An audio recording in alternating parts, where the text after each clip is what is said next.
Hi, this is Alexplain. This is another our explore talking about something I thought we or me do not have to talk about for a couple of years, but here we are.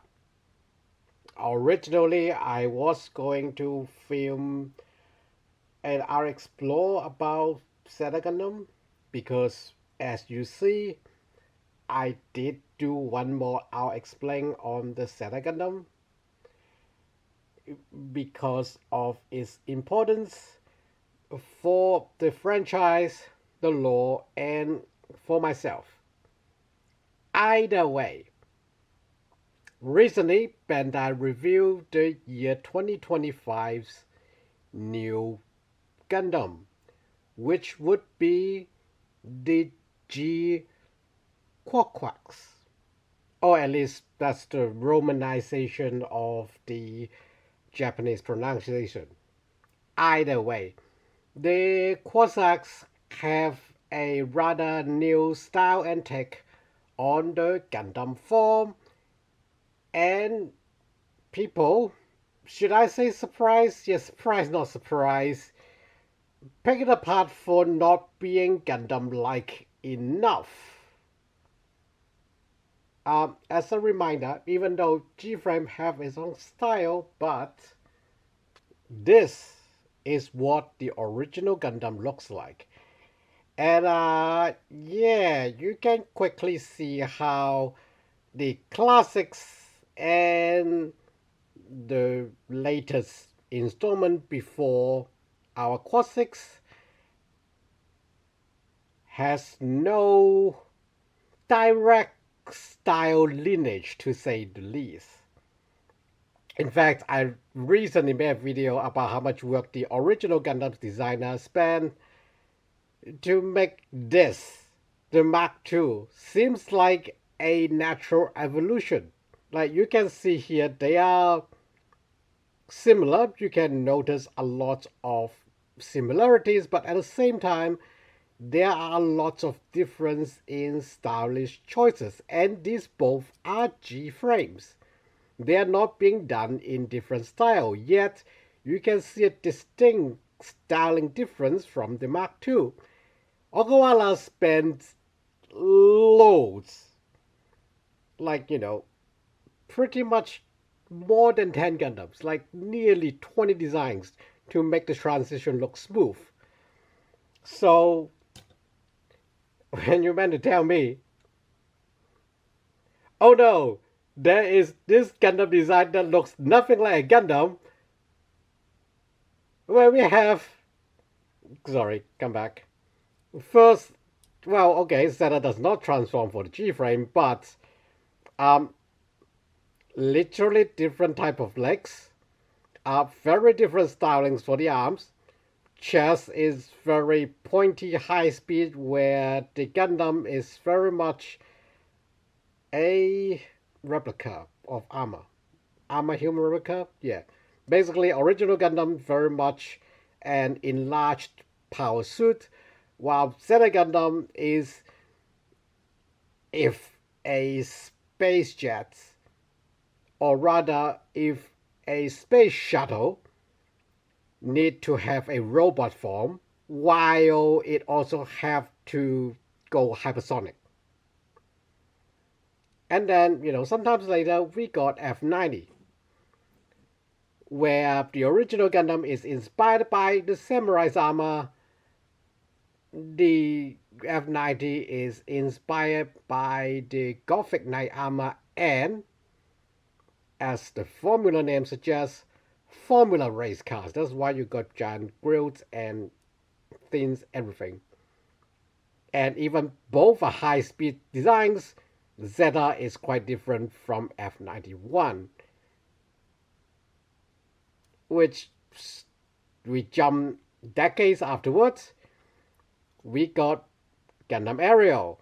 When they announced the Aerial's design, a lot of people argue how Aerial has too much curves on it. When, well, number one, you got formula here.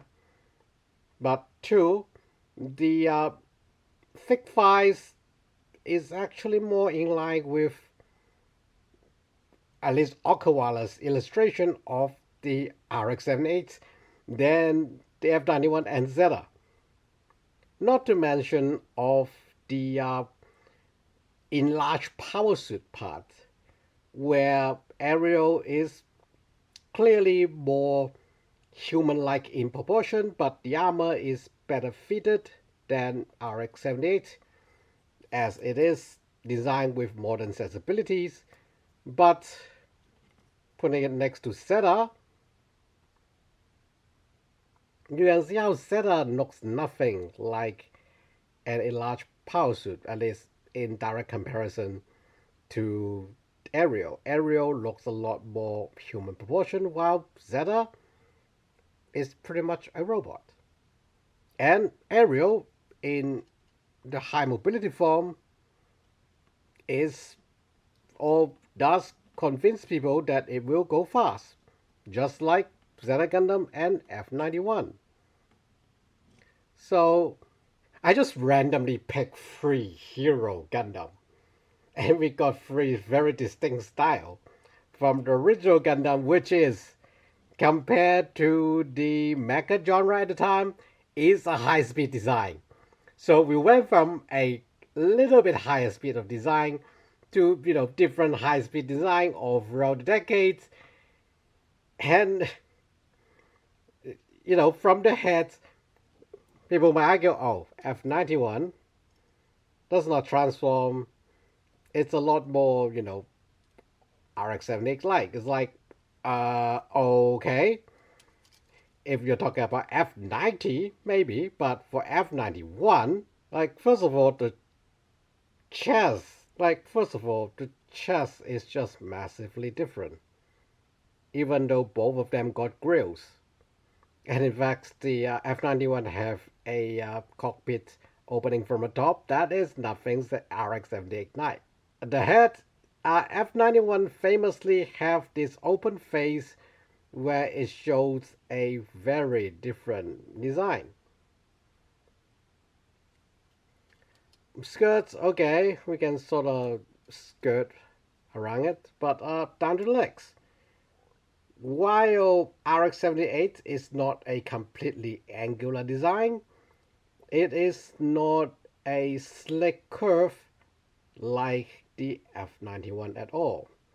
I would say for the lower legs, F91 goes back a lot to the RX-78, but overall it is a very different take.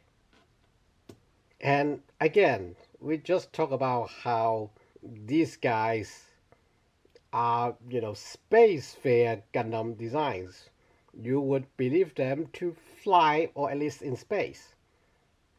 What about this guy? Gundam ground type, literally designed to be like an army dude. Huddle on the ground, getting mud all over in the jungle.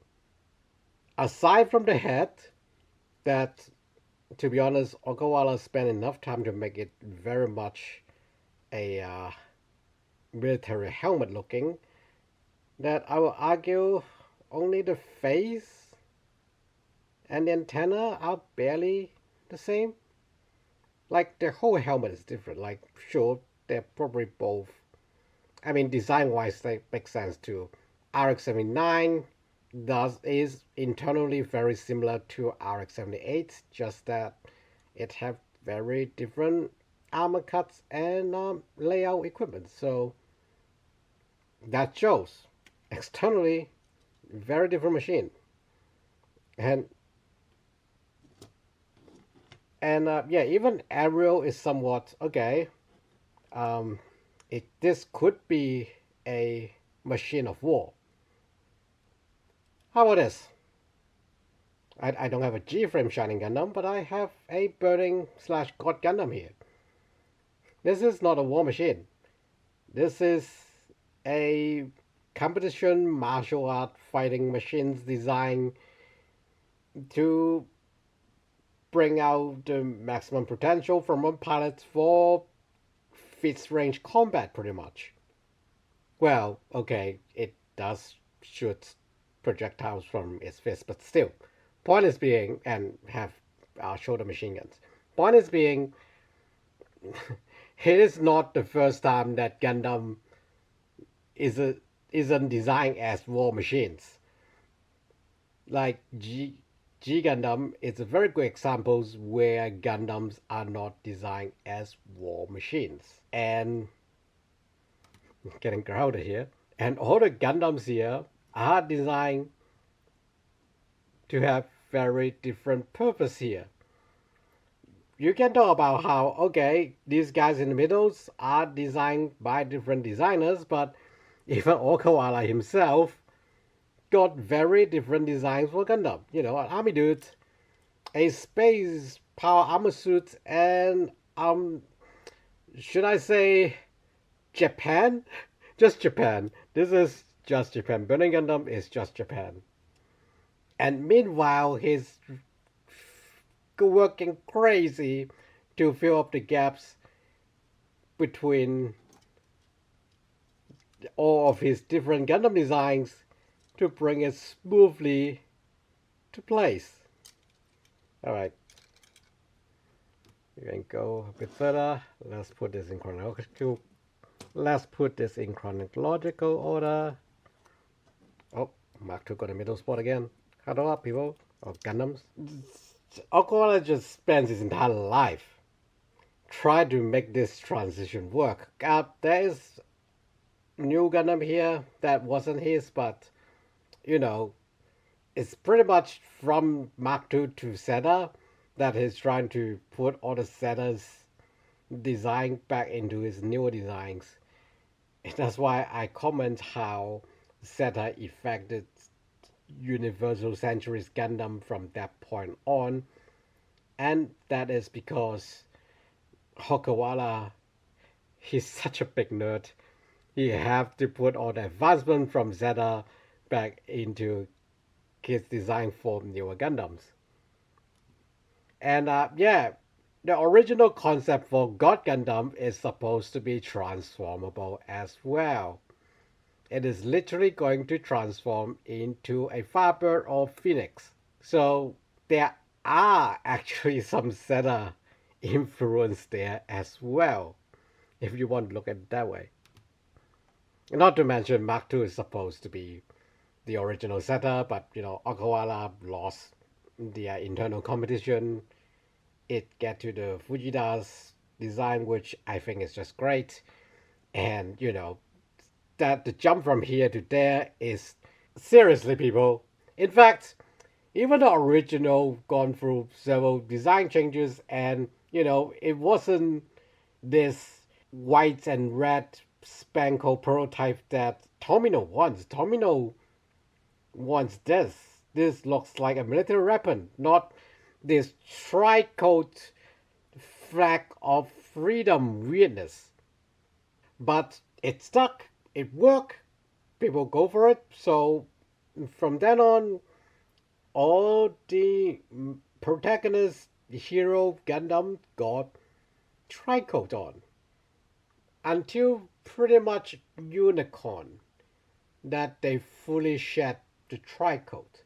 And you know, Unicorn being a white mobile suit that Indestructible have red elements is an perfect echo to the original RX-78 design. So really, so here is what I want to say to fans of Gundam or Gunpla. We have been doing this for 43 years, so you know, it's fine. We're only going to get more and more diverse Gundam. And probably before I do a bit more exploration on Zeta, I will introduce the classic, not Gundam looking Gundam. See you next time. Thanks for watching.